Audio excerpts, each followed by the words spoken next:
నమస్తే, నేను మీ జాకీర్ హుసేన్. ఇక ఈడీ ఎదుట కేటీఆర్ గారు హాజరవటం జరిగింది. ఈ ఇన్వెస్టిగేషన్లో అసలు ఏం జరిగి ఉండిద్ది, సో తెలుసుకునే ప్రయత్నం చేద్దాం. ప్రస్తుతం మనతోటి సీనియర్ జర్నలిస్ట్ సిఎస్ రావు గారు ఉన్నారు. సార్కి వెల్కమ్ చెప్పిద్దాం. Hi sir. హలో. అయితే ఈ ఇన్వెస్టిగేషన్లో అసలుకి ఏం జరిగి ఉండిద్ది అంటారు? ఈడీ ఎదుట కేటీఆర్ హాజరయ్యారు, అది అందరూ చూశారు. Yes sir. కాకపోతే ఈడీ విచారణ సందర్భంగా ఏం క్వశ్చన్లు అడిగింది, ఈయన ఏం రిప్లై ఇచ్చారు అనే దాని మీద క్యూరియాసిటీ ఉంటుంది సహజంగానే. Yes sir. ఎందుకు క్యూరియాసిటీ ఉంటుందంటే కేటీఆర్ తీరు ఎలా ఉంటుంది అనేది అందరికీ తెలుసు చాలా వరకు. ఆయన మాట్లాడేటువంటి తీరు, ఆయన ప్రదర్శించేటువంటి దర్పం, ఇవన్నీ తెలంగాణ సమాజం చూస్తూ ఉంది. అయితే ఈడీ ఎదుట హాజరైనప్పుడు ఆయన వ్యవహరించినటువంటి తీరుని పరిశీలించిన తర్వాత ఈడీ అధికారులు ఒకనొక సందర్భంలో ఒక రకంగా సున్నితంగా మందలించారని చెప్పి తెలుస్తుంది. ఓకే. ఈడీ ఒక క్వశ్చన్ అడిగినప్పుడు ఎదురు క్వశ్చన్ వేయటం అనేది వాళ్ళకి నచ్చలేదని చెప్పి తెలుస్తుంది విశ్వసనీయంగా. అవును సార్, బయటకు వచ్చాక నేనే క్వశ్చన్లు అడిగాను, పోలీసులు చెప్పలేకపోయారంటూ చెప్పుకొచ్చారు కేటీఆర్ గారు మీడియాలో. మీడియా అవి కూడా కౌంట్ అవుతాయి. ఎస్. రేపు విచారణలో, నెక్స్ట్ విచారణలో అవి కూడా కౌంట్ అవుతాయి. ఈడీ విచారణ అనేది డిఫరెంట్, ఏసీబీ విచారణ అనేది డిఫరెంట్, సిబిఐ విచారణ అనేది డిఫరెంట్. దేనికి అదే ఉంటుంది. ఇప్పుడు ఏసీబీ విచారణ చేసింది ఇదే కేసులో. ఏసీబీ అధికారులు రమ్మన్నప్పుడు లెక్క కూడా పెట్టాల కేటీఆర్. ఓకే. లెక్క పెట్టకపోగా తన అడ్వకేట్ తోటే నేను వస్తాను, అడ్వకేట్ ఉండాల్సిందని చెప్పి కండిషన్ పెట్టి మొదటి రోజు ఏసీబీ విచారణకి వెళ్ళి అక్కడ అడ్వకేట్ని అనుమతించలేదని మళ్ళీ తిరిగి వెనక్కి వచ్చేసాను. వెనక్కి వచ్చేసి మీరు ఏదైతే క్వశ్చన్లు అడుగుతున్నారో ఆ క్వశ్చన్ నాకు రిటర్న్గా ఇవ్వండి, నేను రిటర్న్గా సమాధానం చెప్తానని చెప్పారు ఈయన. ఓకే. ఆ తర్వాత మళ్ళీ మరుసటి రోజు హాజరయ్యారు. మరుసటి రోజు హాజరైనప్పుడు అడ్వకేట్ పక్కన దూరంగా కూర్చోబెట్టి విచారణలో పాల్గొన్నారు. ఆ సందర్భంగా ఏసీబీ వాళ్ళు చేసినటువంటి విచారణ ఏదైతే క్వశ్చన్స్ అడిగారో ఆయన 40 క్వశ్చన్లు అడిగారని ఆయన చెప్తున్నారు. ఈ 40 క్వశ్చన్లు కూడా రేవంత్ రెడ్డి 4 క్వశ్చన్లు ఇచ్చారు. ఆ 4 క్వశ్చన్లే తిప్పి 40 క్వశ్చన్ల రూపంలో అడిగారు ఏసీబీ వాళ్ళు. నేనే ఏసీబీని ఇంట్రాగేషన్ చేసిన, వాళ్ళు నన్ను చేయలేదు, నేను అడిగిన దానికి అసలు వాళ్ళు సమాధానం చెప్పట్లేదు అని చెప్పి ఆయన మీడియా ముఖంగా చెప్పారు. నిజమే, ఒక క్వశ్చన్ అడిగినప్పుడు మీరు నిధులు పంపించారా లేదా అని అంటే పంపించారా లేదా చెప్పాలి. ఈయన నిధులు పంపించడం తప్ప, ఎలా తప్పవద్దు అని చెప్పి ఏసీబీ వాళ్ళని క్వశ్చన్ చేశారు. అంటే అంత కేర్లెస్గా సమాధానం చెప్పారు. అయినా కానీ ఏసీబీ వాళ్ళు పెద్దగా నాన్ సీరియస్గా అనుకోవాలి. ఒక రకంగా చెప్పాలంటే ఇంట్రాగేషన్లో నాన్ సీరియస్గా జరిగింది అనుకోవాలి. కారణం ఏంటంటే రాష్ట్ర ప్రభుత్వ ఆధీనంలో ఏసీబీ ఉంటుంది. ఏసీబీ అంటే అది ప్రత్యేకంగా దానికి ఏమీ అధికారాలు ఉండవు. పోలీస్ వింగ్లోనే ఒక వింగ్ అది. ఒకవేళ పొరపాటున రేపు మళ్ళీ బీఆర్ఎస్ పార్టీ వస్తే ఇదే పోలీసులు, ఇదే ఏసీబీ అధికారులు మళ్ళీ ఆయన కింద చేయాలి. అందుకని చెప్పేసి బహుశా నేను అనుకుంటా ఇన్వెస్టిగేషన్ని సాదాసీదాగా చేసి ఉండొచ్చు, ఈయన క్వశ్చన్ చేసి ఉండొచ్చు ఈయన చెప్పిన దాని ప్రకారం. కానీ ఈడీ అధికారుల విషయంలో అలా కాదు. ఈడీ అధికారుల విషయంలో కూడా అలానే ట్రై చేశారు. కానీ ఈడీ అధికారులు ఒక మూమెంట్లో చాలా సీరియస్గా అడిగిందని సమాధానం చెప్పు, నువ్వు క్వశ్చన్ కాదు చేసేదని చెప్పి అన్నారు అని చెప్పి తెలుస్తుంది. ఒక రకంగా చెప్పాలంటే ఎక్స్ట్రాలు వద్దు, అడిగిందని చెప్పు అన్నట్టు. ఆ మాట అనకపోయినా ఈడీ అధికారులు అడిగిందని సమాధానం చెప్పండి అని అన్నారట. అంటే దాని అర్థం ఏంది? నువ్వు ఎక్స్ట్రాలు మాట్లాడొద్దు అనేగా. ఎస్ సార్, అవును.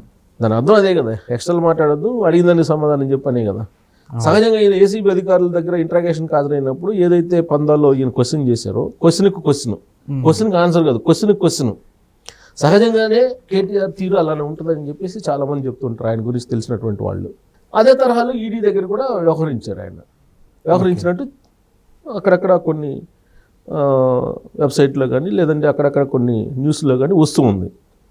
దానికి సీరియస్గా ఇవాళ తాజాగా వచ్చినటువంటి న్యూస్, నిన్న జరిగిన ఇంట్రాగేషన్కి సంబంధించి వచ్చినటువంటి న్యూస్ ఏంటంటే అడిగిన దానికి మాత్రమే సమాధానం చెప్పండి అని చెప్పి అన్నారట.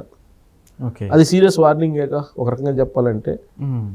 ఒక మాజీ మంత్రికి అడిగిన దానికి సమాధానం చెప్పు అన్నారంటే ఈయన ఏదో అక్కడ ఓవర్గా రియాక్ట్ అయినట్టే అనుకోవాలి, లేదంటే ఆ మాట అనరుగా వాళ్ళు అనే అవకాశం లేదుగా.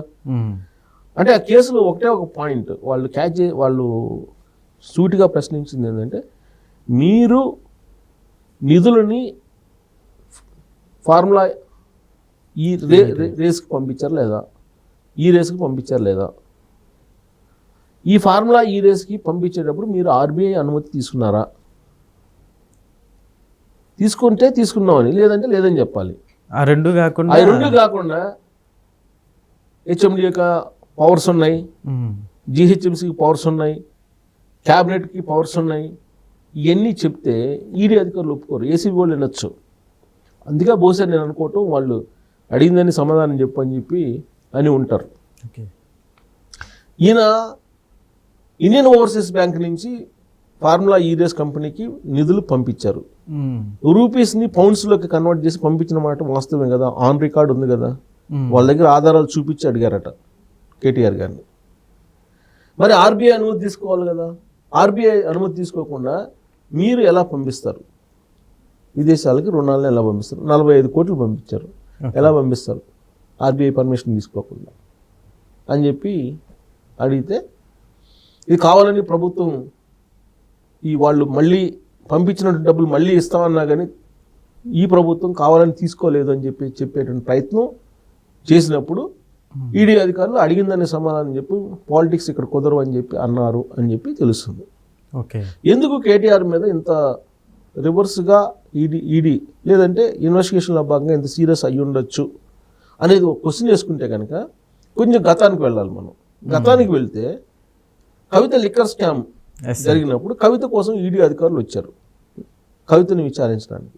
కవితని అక్కడికి పిలిచారు, నోటీసులు ఇచ్చి విచారణ కూడా పిలిచారు. 2 సార్లు పిలిచి 2 సార్లు కూడా విడుదల చేశారు, అంటే విచారణ చేసి పంపించేశారు. 3వ కవితను విచారించడానికి ఇక్కడికి వచ్చారు, అరెస్ట్ చేయడానికి ఇక్కడికి వచ్చారు. వచ్చినప్పుడు మీరు పర్మిషన్ తీసుకొని వచ్చారా ఇంట్లోకి? మీరు ఎవరు పర్మిషన్ తీసుకొని వచ్చారు? మీరు 41 నోటీస్ ఇవ్వకుండా ఎలా అరెస్ట్ చేస్తారు? ఇలా లా పాయింట్లు మాట్లాడారు, వాదించారు. ఎవరితో? ఈడీ అధికారులతో.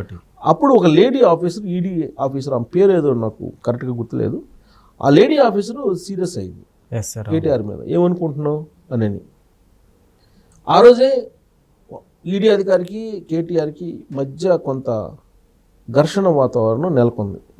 ఆ రోజే ఆ ఘర్షణ వాతావరణం మధ్యలోనే కవితను అరెస్ట్ చేసేసి తీసుకెళ్ళారు. ఈయన రూల్స్ ఏదో మాట్లాడారు, అవన్నీ కూడా రికార్డ్ చేశారు. రికార్డ్ చేసి కవితను తీసుకెళ్ళిపోయారు. కవితను తీసుకెళ్ళి తిహార్ జైల్లో పెట్టారు. బహుశా అదే ఆఫీసర్స్ మళ్ళీ ఇక్కడికి వచ్చి ఉంటారేమో, నేను ఆ విజువల్స్ చూడలేదు నేను. కేటీఆర్ గారి యొక్క మైండ్ సెట్ ఏంటి, కేటీఆర్ గారి తీరు ఏంటి అనేది ఖచ్చితంగా ఇన్వెస్టిగేషన్ ఆఫీసర్స్, ఈడీకి సంబంధించినటువంటి వాళ్ళు ముందుగానే తెలుసుకొని వస్తారు. ఒక కేటీఆర్ అనే కాదు, ఇన్వెస్టిగేషన్కి వచ్చేటప్పుడు ఇంట్రాగేషన్ చేయాలి కదా, ఇంట్రాగేషన్ చేయాలి. ఎవరినైతే చేయాలో వాళ్ళ గురించి, వాళ్ళ మైండ్ సెట్ గురించి, వాళ్ళ బాడీ లాంగ్వేజ్ గురించి, వాళ్ళ యొక్క చరిత్ర గురించి, వాళ్ళ యొక్క బయోడేటా గురించి, మొత్తం వాళ్ళ లింక్స్ ఎవరెవరితో ఉన్నాయి, ఇవన్నీ కూడా ప్రాథమికంగా సేకరించిన తర్వాతనే వస్తారు. ఇప్పుడు ఈడీ ఆల్ ఆఫ్ సడన్గా రాలేదుగా తెలంగాణకి. ఆల్రెడీ ఏసీబీ సంబంధించినటువంటి కేసు, ఏసీబీ సేకరించినటువంటి ఇన్ఫర్మేషన్ అంతా గ్యాదర్ చేసుకొని వాళ్ళు వచ్చారు. సో అన్ని దగ్గర పెట్టుకొని కేటీఆర్ని క్వశ్చన్ చేయడం జరిగింది. సో ఏసీబీని క్వశ్చన్ చేసినట్టు ఈయన క్వశ్చన్ చేస్తే ఈడీ అధికారులు ఎందుకు కోరుకుంటారు కదా. విచారించిన తర్వాత పంపించారు. ఈయన్ని పంపించి మళ్ళా మేము చెప్పినప్పుడు మీరు హాజరు కావాలి విచారణకి అని చెప్పారు. బయటకు వచ్చిన తర్వాత ఈయన ఏమన్నారు, ఎన్నిసార్లు నేను విచారణకు వస్తాను, లేనటువంటి అవినీతిని ఉన్నట్టు చూపించే ప్రయత్నం చేస్తున్నారు, ఇవన్నీ మాట్లాడారు. ఇవి కూడా కౌంట్ అవుతాయి, కౌంట్ కాకుండా ఉండవు కదా. సో కాబట్టి కేటీఆర్ గారి నోరు ఊహించి అడిగిన దానికి సమాధానం చెప్పండి అని చెప్పి ఈడీ అధికారులు అన్నారు అని అంటే ఈడీకి ఉన్నటువంటి పవర్ అది. అదే ఏసీబీకి అంత లేదు.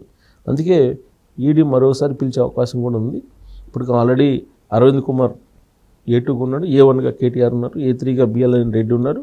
బిఎల్ఎన్ రెడ్డి అప్రూవర్గా మారేటువంటి అవకాశం కూడా ఉందని చెప్పి చర్చ జరుగుతుంది. ఆయన అప్రూవర్గా మారితే మళ్ళీ ఈడీ పిలుస్తుంది. ఈడీ పిలిచినప్పుడు ఖచ్చితంగా మళ్ళీ జైలుకి అయితే తీసుకెళ్తారని చెప్పి ఈ ఇంట్రాగేషన్ చేసినటువంటి వర్గాల నుంచి లీక్ అయినటువంటి సమాచారం బయట స్ప్రెడ్ అవుతుంది. Okay sir, thank you.